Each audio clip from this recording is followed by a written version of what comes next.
Kemudian langkah-langkah apa yang Bapak ambil sebagai solusinya? Baik Pak, saya mulai dari LK2 ya Pak ya? Boleh diceritakan, boleh ditampilkan, terserah. Bapak Oke, mau diceritakan atau ditampilkan. ya sekalian aja ditampilkan Pak biar kita gampang ini.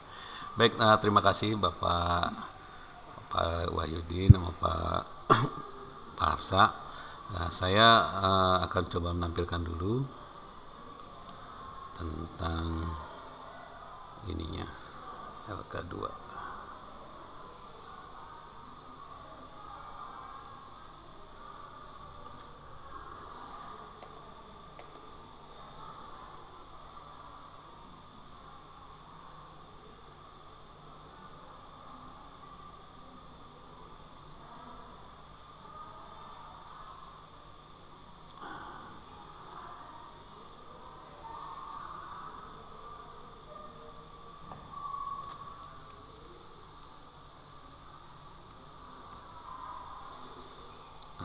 Baik, mudah-mudahan sudah terlihat yang menjadi masalah yang terpilih waktu saya membuat LK21 ini adalah tentang pembuatan perangkat pembelajaran yang tepat. Ya, dengan akar penyebab masalahnya karena memang terutama di sayanya dan juga di sekolah sini ketika saya wawancara eh, masih sekitar 40% yang belum mengumpulkan RPP itu sesuai dengan eh, yang diharuskan. Jadi ini jadi suatu masalah yang terpilih yang bisa saya buat di sini untuk kemudian saya akan uh, cari untuk solusinya. Lalu yang kedua itu adalah saya menggabungkan antara uh, masalah yang kedua dengan kedelapan yaitu tentang metode pembelajaran Pak dan juga dengan keaktifan peserta didik yang masih belum baik. Metode pembelajaran diterapkan uh, selama ini memang masih bersifat banyakan sih ceramah ya, dan ini kurang membuat signifikannya kurang membuat peserta didik itu mampu untuk kemudian optimal belajar itu secara aktif ya. Artinya dari sini saya kemudian menggabungkan ini menjadi suatu eksplorasi solusinya, yaitu dipilih akan metode pembelajaran dengan targetnya yaitu menyelesaikan masalah di sekolah, yaitu berupa materi yang belum tercapai ininya ketuntasan minimumnya. Lalu juga kemudian masalahnya diupayakan yang dapat membantu peserta didik untuk lebih memahami konteks materi pembelajaran secara student center, merangsang kreativitas, kolaborasi antar teman, kritis dalam berpendapat, dan melatih skill komunikasi. Lalu yang ketiganya saya gabungkan antara poin 367 yaitu tentang media pembelajaran yang masih belum baik dan peserta didik belum terbiasa dengan literasi dan numerasi serta asesmen pembelajaran HOTS yang belum sesuai. Dan di sini diupayakan nantinya akan perancangan media pembelajaran yang dipilih itu akan dibuat dengan standar interaktifnya yang paling tidak membuat peserta didik itu akan kemudian terikat ya dengan guru, dalam hal ini dengan saya ya yang mengajar, dan kemudian di ini juga dimasukkan juga di dalamnya tentang pembelajaran dengan literasi yang bagus dan dengan asesmen hotnya. Lalu yang terakhir itu tentang pembuatan LKPD dengan pembelajaran belum terdiferensiasi. Jadi karena memang sekolah kami di sini adalah sekolah inklusi yang merupakan ditumpangi saja memang ya, ditumpangi oleh diwajibkan untuk menerima peserta inklusi sebanyak 2 peserta tiap kelas, tiap rombel.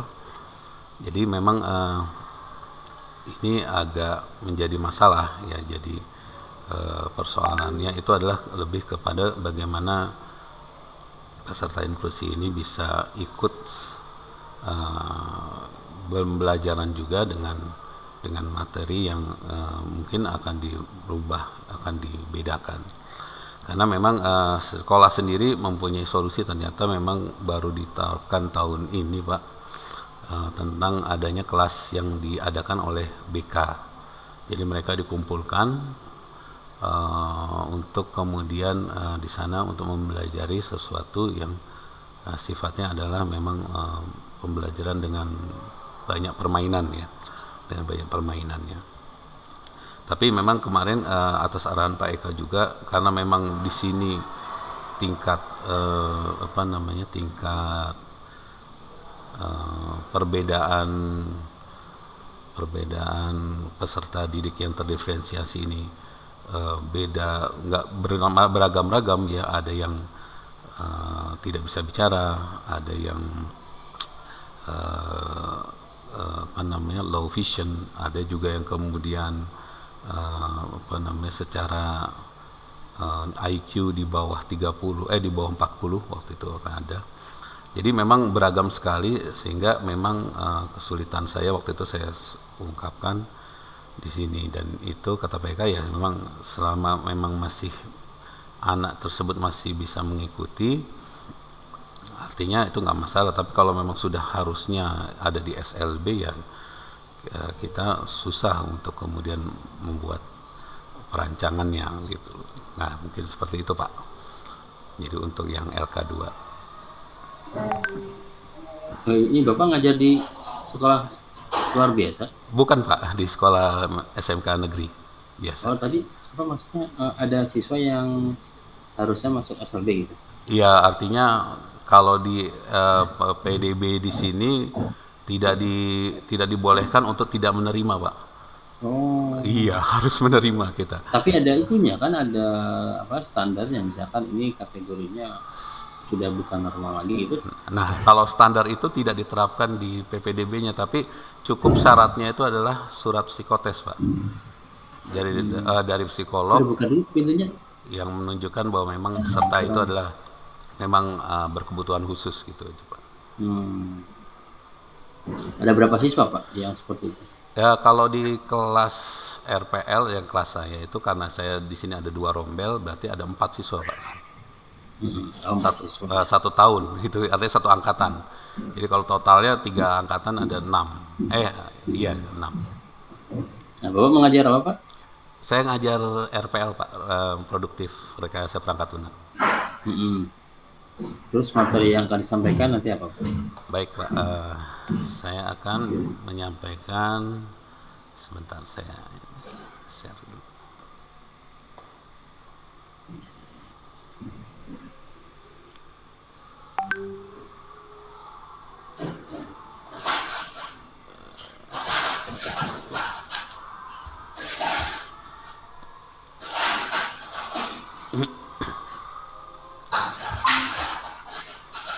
Ya, sudah terlihat Pak? Mohon maaf. Ya sudah Pak. Ya. Baik, jadi ini karena ini masuk kelas 10, maka saya kelas di sekolah kami menerapkan kurikulum merdeka kelas 10. Nah, jadi saya bikin pakai modul seperti ini.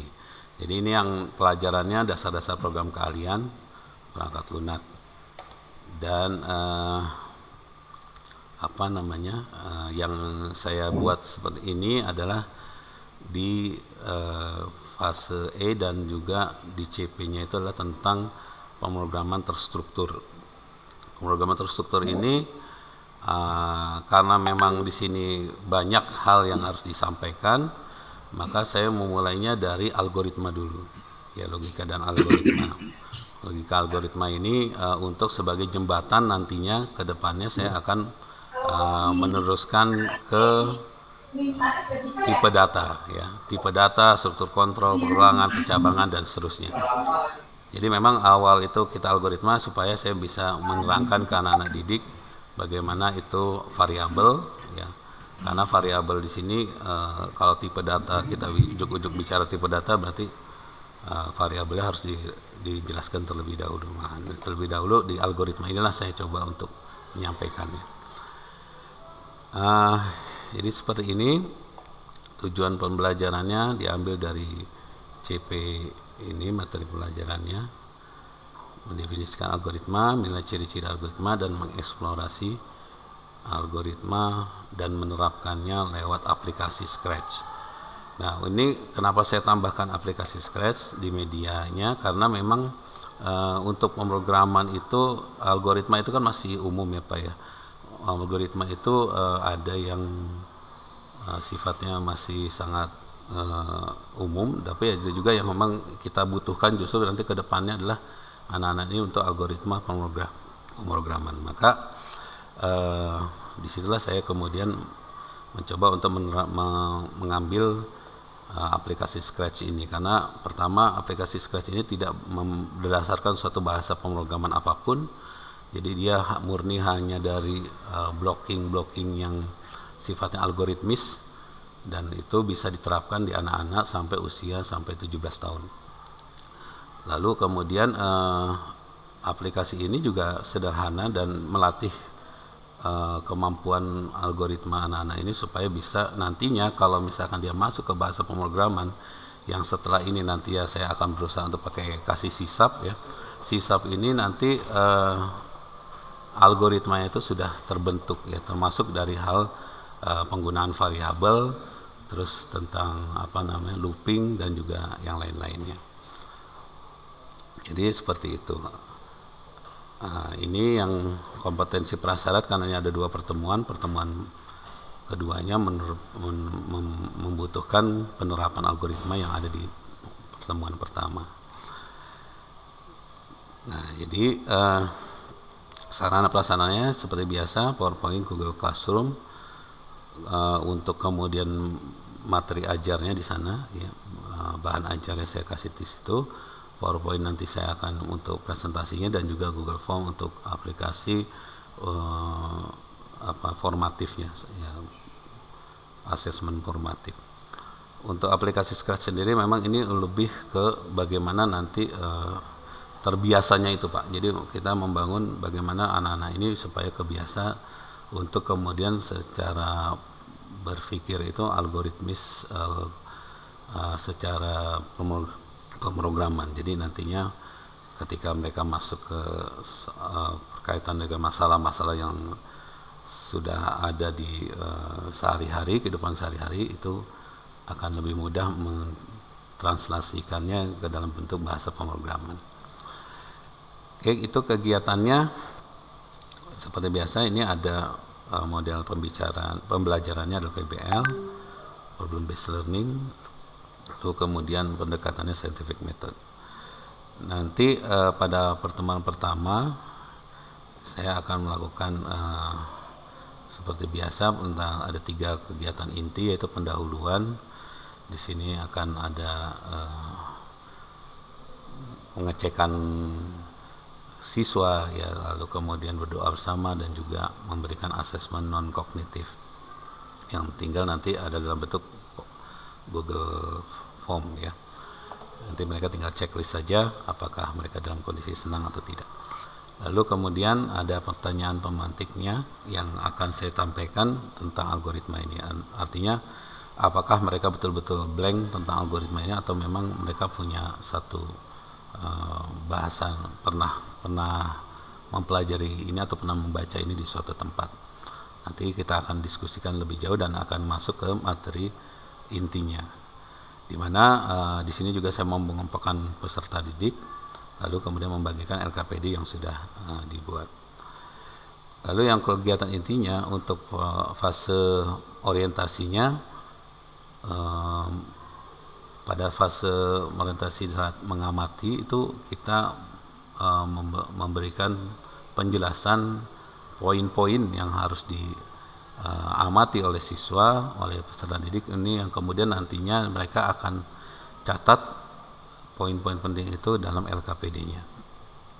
Lalu kemudian di sini akan kemudian diteruskan ke menanya, artinya peserta didik yang akan kemudian mencari tahu apakah dari dari mengamati itu ada pertanyaan yang mereka harus ketahui terlebih dahulu jawabannya. Di situ mereka bisa mengajukan hal-hal yang belum diketahui terkait masalah yang disajikan. Dan kita di sini guru akan mencoba membimbing siswa dengan pertanyaan tersebut. Yang ketiga itu masuk ke fase kedua, ya, mengorganisasi peserta didik, yaitu di saat ini kita pakai metode saintifiknya menalar, yaitu guru meminta peserta didik untuk bekerjasama mengenali bentuk umum dan sifat-sifat algoritma, lalu memberikan bantuan berkaitan kesulitan yang dialami peserta didik. Sementara peserta didik juga dia bekerja sama dalam kelompok kecil untuk bisa mengintegrasikan tahapan algoritma dan seterusnya. Nah, kemudian yang fase ketiga membimbing dan mengeksplorasi pendekatannya. Guru kemudian melakukan mengeksplorasi masalah yang harus dipelajari ada dalam LKPD peserta didik. Lalu kemudian terjadi diskusi untuk mendiskusikan solusi dari masalah tersebut, dan kemudian dapat membuat algoritma yang sesuai dengan ciri-ciri yang dipelajari. Dan kemudian masuk ke fase keempat, mengembangkan dan menyajikan hasil karya. Artinya pada pendekatan yang mengasosiasi, guru meminta peserta didik untuk menyiapkan laporan hasil diskusi kelompok. Ini juga ada di LKPD-nya, poin-poin saja apa yang harus mereka laporkan di situ. Lalu guru juga berkeliling sambil mencermati peserta didik dalam bekerja. Di sini juga fase di sini saya juga akan coba guru juga akan mengamati mana kelompok yang memang aktif secara ini baik, dan ininya nanti akan dipilih secara ini untuk perwakilan nanti presentasinya saat mengkomunikasikan. Jadi pada saat masuk fase kelima, menganalisa dan mengevaluasi proses pemecahan masalah dengan pendekatannya mengkomunikasikan, guru menentukan perwakilan kelompok peserta didik secara musyawarah untuk menyajikan mempresentasikan laporan depan kelas. Ya, artinya kita memang mengajukan beberapa kelompok yang memang tadi kita lihat sudah baik ininya secara laporannya untuk maju ke depan untuk mempresentasikan laporannya. Lalu kemudian guru melibatkan peserta didik untuk mengevaluasi laporan kelompok penyaji serta masukan dari siswa dan yang lainnya, membuat kesepakatan bila jawaban yang disampaikan siswa sudah benar.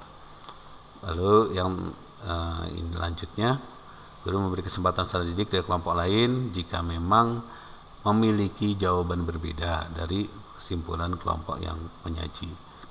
Disitulah kemudian dibuka diskusi, dan kemudian bagaimana jawaban-jawaban itu bisa kemudian mencari ininya. Lalu kemudian untuk memastikan bahwa memang peserta didik memiliki ini yang yang bagus, maka kita lakukan tes formatifnya untuk kemudian mengetes pemahamannya. Lalu fase penutupnya kita melakukan refleksi dengan menanyakan peserta didik, memberikan kesempatan peserta didik menyampaikan kesimpulan dari kegiatan yang sudah dilaksanakan, dan disitulah guru kemudian akan meluruskan apa-apa pemahaman yang mungkin masih menjadi perbincangan atau yang masih menjadi polemik ataupun yang belum jelas. Di situ guru akan kemudian menjelaskan yang mana sebenarnya yang seharusnya seperti apa.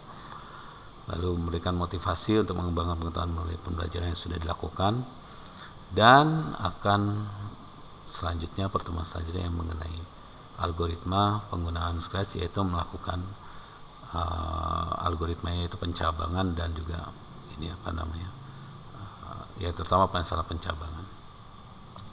Lalu kemudian guru mengakhiri kegiatan dan kemudian mengucap syukur pada kita dan membaca doa bersama-sama.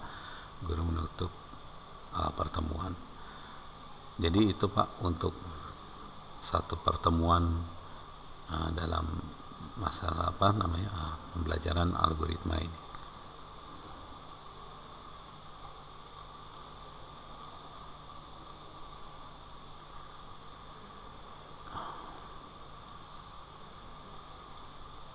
Halo? Oh, begitu. Sudah Pak?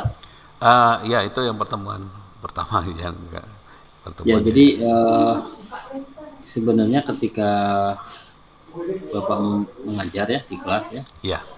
ada permasalahan nggak dari siswanya? Maksudnya apakah siswanya tidak merespon atau Kalau gimana gitu Pak? menurut Bapak yang menjadi permasalahan itu dari mana sih timbulnya masalah? Timbulnya masalah itu memang banyak banyak faktor sih Pak ya. Artinya ada kemungkinan dari peserta didik, ada juga kemungkinan Ya, yang dari besar peserta didik, misalkan contohnya apa menurut Bapak? dari peserta didik ya biasanya mereka ketidaksiapan Pak untuk belajar. Ya artinya dari sisi kemudian apa namanya mungkin ada kondisi tertentu di rumah yang tidak ini, atau memang mereka memiliki model model pembelajaran mereka tuh yang paling enak menurut mereka seperti apa, dan itu berbeda-beda satu sama lain gitu. Iya, jadi permasalahan di awal pembelajaran ya. Ya, Kalau permasalahan sedang belajar atau setelah belajar ada nggak? biasanya kalau saat belajar itu ya kondisi kelas Pak, artinya ketika kita sudah mulai masuk inti biasanya kan memang kita fokus coba memberikan penerangan, disitulah kita mencoba membuat gain attractionnya, ya artinya bagaimana caranya supaya semua murid punya mata dan perhatiannya di situ gitu. Nah ini apa namanya makanya kenapa tadi medianya saya coba pilihkan tadi pakai, mungkin cobalah mau pakai Scratch ini secara lebih ini, karena memang Scratch ini di samping juga membuat anak-anak ini juga apa namanya punya interest untuk itu, karena dari pertemuan sebelumnya itu mereka mengatakan ya kebanyakan dari mereka ingin menjadi pembuat game artinya pembuat aplikasi front end juga, front end dan back end. Nah dari situ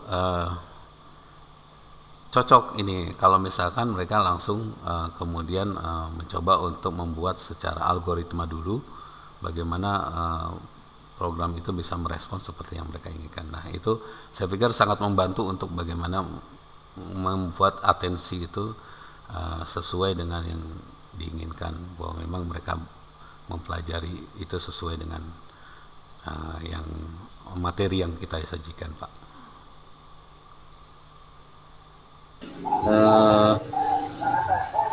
Baik Pak Rian ya, silakan Ya. Pak bisa memberikan depan.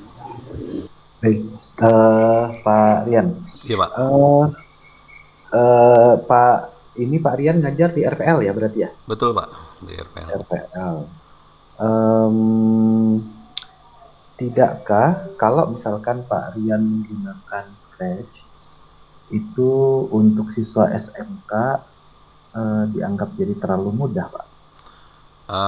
Karena Maksudnya gini, terlalu mudah itu untuk nantinya Bapak kaitkan dengan apa ya, situasi materi pemrograman dasar yang seharusnya mereka pelajari begitu.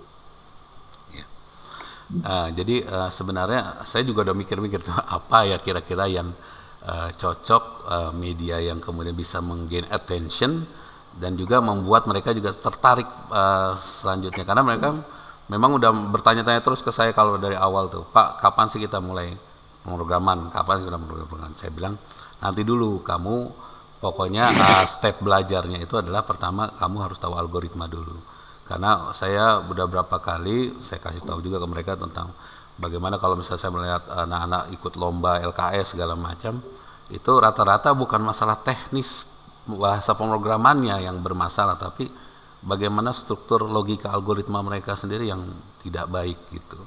Nah disinilah saya punya keinginan awal itu mereka membahas algoritma itu secara santai, tapi juga catch gitu, kena dengan memang harusnya seperti ini. Jadi disinilah saya mengenalkan variabel tanpa harus saya mengenalkan tentang bahasa pemrogramannya dulu gitu loh. Saya bisa mengenalkan tentang blok if tanpa saya harus repot-repot ngasih mereka sintaknya gitu loh. Seperti apa harusnya seperti apa. Karena ini kalau udah ke sana berarti kan saya sudah menyeberang materi gitu loh. Materinya sudah jauh ke depan baru saya ini kan. Nah, jadi kenapa saya pilih Scratch Pak itu. Jadi seperti itu. Jadi memang pengennya bagaimana ada suatu media di mana itu media itu interaktif betul dan dia bisa menggain attention juga sesuai dengan minat, lalu tanpa kemudian kita harus menyentuh, harus memahami dulu bahwa mereka harus memahami dulu tentang sintaknya seperti apa dan lain-lain, seperti itu Pak. Ya, kenapa Bapak nggak coba pakai Blockly, Pak? Secara Karena mungkin gimana? proses translasi pengetahuan kalau di Scratch mungkin untuk konsep dasarnya bisa, tetapi perubahan dari kebiasaan Scratch untuk kemudian lari, apalagi ke Bapak kemudian mau mengajarkan ke sisap gitu ceritanya. Jauh kan ya, tapi kalau di Blockly itu kan Bapak bisa pilih tuh tombolnya tuh, mereka merancang program dengan blok, tapi kemudian tinggal ganti aja jadi ke C, Python atau apa, Java, berubah. Bukankah itu jadi lebih mudah sebenarnya? Iya Pak, sebenarnya kalau untuk ke sana saya tadi awalnya malah milihnya touch developnya dari Microsoft Pak. Touch develop itu kan pernah diujikan di sini, pernah ada lombanya waktu itu. Nah saya kebetulan waktu itu jadi ininya, jadi pembimbingnya. Nah sementara saya lihat sekarang sudah nggak diinin lagi sama Microsoft, sudah di cut off gitu. Nah untuk selanjutnya saya cari yang serupa seperti itu banyak yang menganjurkannya itu Scratch itu pada dari MIT itu. Nah kalau Blockly ini saya belum pernah coba Pak untuk itu Pak. Coba ya, kalau saya sih sebenarnya kalau lah Pak Rian mengajar di SMA, SMP atau bahkan SD nggak apa-apa pakai Scratch karena tuntutan mereka untuk bekerja, jadi pengetahuan secara kognisi terkait dengan pemrograman tidak punya tuntutan keterampilan gitu loh. Tapi kalau di jenjang SMK apalagi RPL, maka PR besarnya kita harus memfasilitasi jembatan agar kemudian nanti dia juga bisa mengimplementasi pengetahuan algoritma dia dengan bahasa pemrograman. Ya, Nah, makanya kalau di tataran SMA, SMP nggak terlalu punya beban itu, Pak.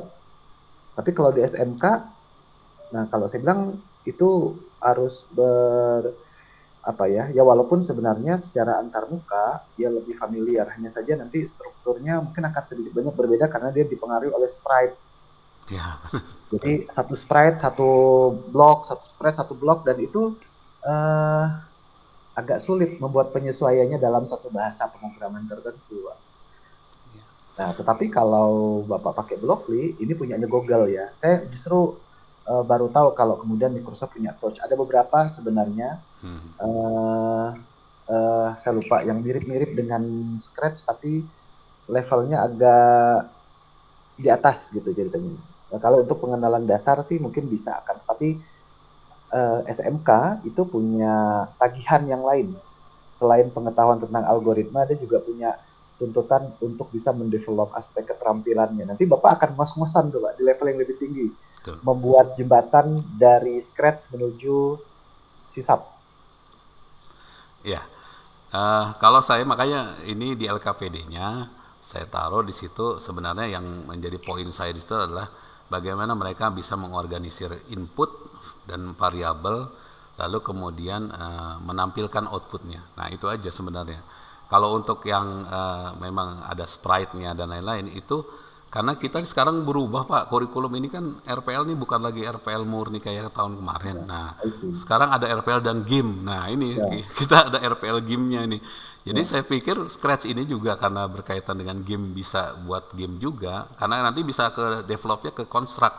Jadi saya udah punya gambaran kalaupun misalkan anak-anak ini pengen ya kemudian kalau untuk masalah game nanti ketika pembelajaran game semester depan itu adalah ini saya mau bawanya ke construct yang mirip-mirip dengan Scratch ini gitu loh.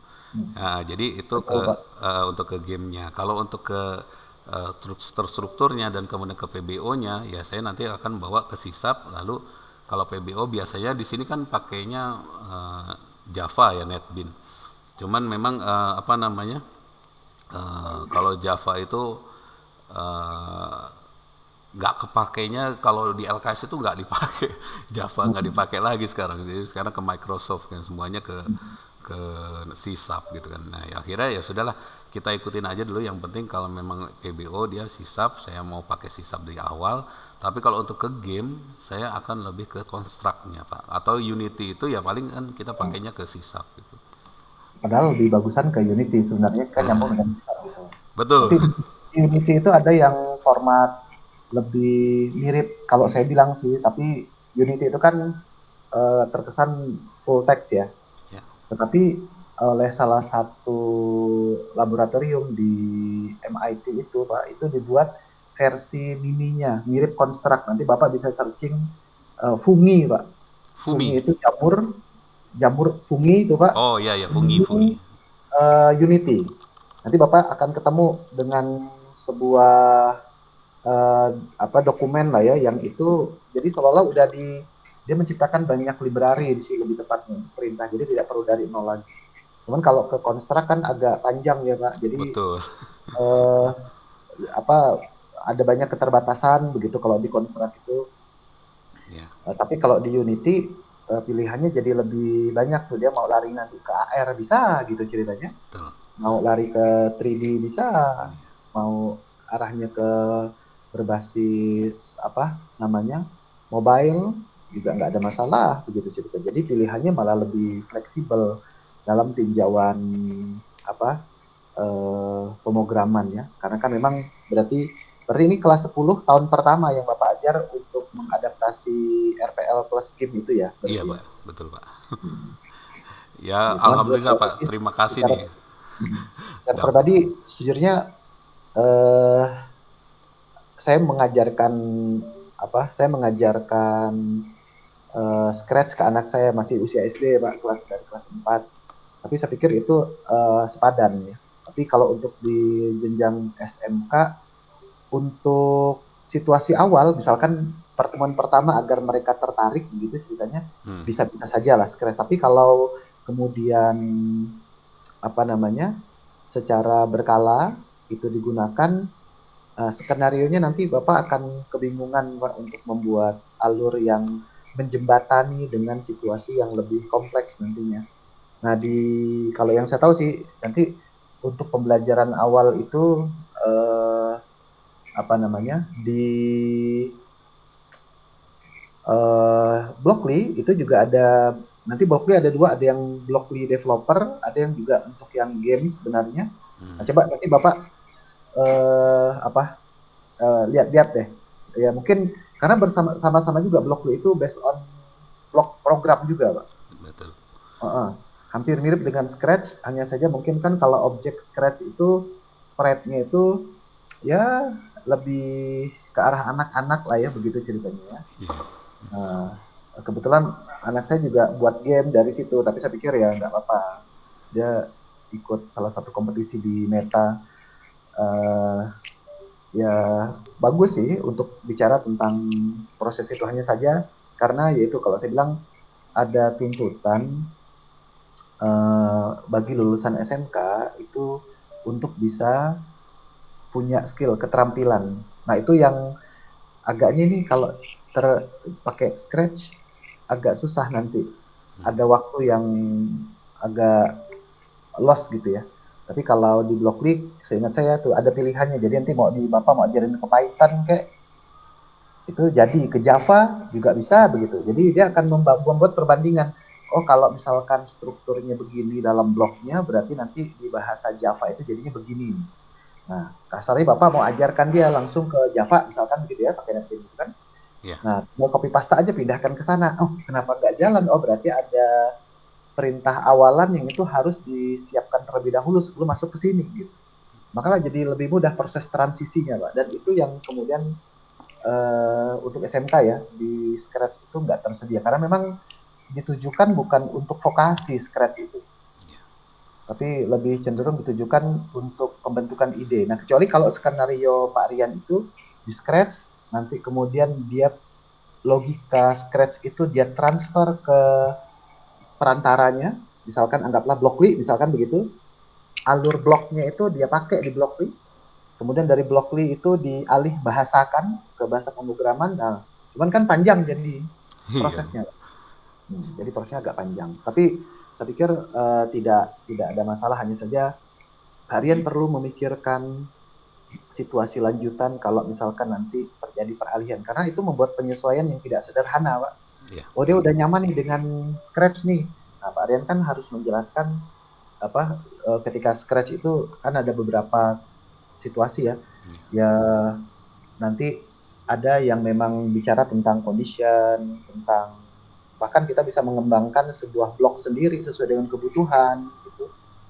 Nah, ketika itu ditranslate ke dalam bahasa pemrograman, Pak Aryan perlu untuk bisa menjelaskan. Terus kaitan ini spread, apakah kemudian ketika bicara tentang objek dalam bahasa Unity, anggaplah begitu ya, atau di construct, itu juga terikat dengan si sprite-nya. Nah, itu kan jadi obrolan yang layak untuk di-PR-kan tuh. Tapi ya, saya pikir ini inisiatifnya sudah cukup baik sih kalau menurut saya. Iya. Terima kasih Pak. Ini memang saya juga sedang mencari Pak bentuk-bentuk yang memang kalau tadi ada kayak Blockly dari Google itu saya tahu lebih awal, mungkin saya pakai itu. Ya, cuman memang artinya keterbatasan waktu juga kemarin nyari-nyari dulu dari saran-saran aja yang kira saya gunakan itu. Tapi memang pengalaman saya selama ini dari mulai dulu saya makainya Pak Java fundamental. Jadi Java fundamental itu kan dari mulai Alice, kemudian Greenfoot, baru kemudian ke Java Foundation-nya gitu. Nah jadi untuk awal Alice itu oke lah, nggak ada masalah, tapi mereka udah dalam bentuk sintak yang sebenarnya secara kurikulum ini belum boleh gitu. Nah akhirnya saya mundur tuh dari tadi mau pakai Greenfoot untuk buat gamenya, saya bilang udahlah, saya coba yang benar-benar masih clear lah dari bahasa pemrograman. Nah itu ya, kalau ada Blockly dari awal saya pakai itu Pak pasti. Ya, oke. Oke, Pak. Ya, saya pikir tapi sudah cukup baik sebenarnya secara umum. Cuman ada sisi yang kalau saya menyayangkan itu aja, karena ada beban keterampilan. Karena nggak Betul. kan kalau lulusan SMK cuman bisa buat pakai Blockly kalah Pak, cuman bisa buat pakai Scratch Sketch. kalah sama anak SMP Pak sekarang Pak, karena di SMP itu ada apa Skaci ya, karena Scratch Iya. itu dipelajari beberapa sekolah swasta itu sudah jadi ekskul sendiri begitu. Nanti kalau lulusan SMK levelnya Scratch nanti diketawain Pak gitu ceritanya. Jadi harus lebih mantap lagi begitu, kasarnya begitu Pak. Itu sih kalau saya sih mikirnya begitu, karena kan dia diorientasikan untuk bekerja, bahkan ya dalam bahasa yang memang lebih familiar lah. Kalau sekarang kan kalau di Eropa dan kawan-kawan lebih dikenal Python ya. Iya betul Pak. Python. Ya Bapak kira-kira nanti harus memilih apa nih untuk skill teknis yang akan Bapak ajarkan ke siswa di SMA, SMK Bapak. Iya. Ya itu Pak, memang saya sih sebenarnya sekarang kita lagi coba kelas industri ya Pak ya. Kelas industri ini kan memang baru besok nih kita mau MOU, mereka mau pakai apa gitu kan dari sisi ininya. Cuman yang jelas sebelum-sebelumnya itu kita memang makainya ya tergantung, pertama karena kita ikut LKS terus sampai LKS nasional itu kita pakai sisaf karena memang untuk IT softwarenya itu dari mulai sisap, terus kemudian nanti webnya pakai ASP, lalu terus mobile-nya pakai Java. Nah itu sekarang bahkan boleh Kotlin kalau untuk mobile-nya. Nah itu makanya anak-anak ini saya nggak mau mereka, sebenarnya saya nggak mau mereka tuh terorientasi pada satu bahasa pemrograman aja gitu loh. Jadi memang makanya saya bilang tadi saya pengen kuat mereka di algoritma supaya nantinya ya kalau misalnya kayak ada Blockly tadi tinggal transfer itu, wah saya seneng banget tuh. Bisa benar-benar menjembatani betul Pak yang Bapak katakan tadi, dari ada sesuatu yang sifatnya harusnya kemudian ke bahasa pemrograman serius, kan ada sintak-sintak yang tidak bisa kita lewati dengan Scratch memang itu. Itu saya akui. Nanti Bapak perlu eksplorasi lagi Blockly, Pak ya. Iya Pak, pasti Pak, saya akan mulai eksplorasi itu. Kalau bisa saya pindah nanti. Oh, udah. Baik, Pak Wahidin, itu dari saya cukup kayaknya, Pak Wahidin. Iya Pak, memang harusnya kenapa nggak dikenalkan bahasa pemrograman yang dasar aja, yang coding gitu ya. Karena kan SMK ya. Jadi SMK itu memang harus ada keterampilan ya. Misalkan pakai yang sederhana ya, pakai C atau C++ itu kan lebih apa ya, lebih pas ya dengan SMK-nya ya. Kalau aplikasi yang seperti itu biasanya memang buat level menengah ke bawah ya. Menengah itu SMP ya, SD, nah itu baru pakai Blockly, pakai Scratch ya.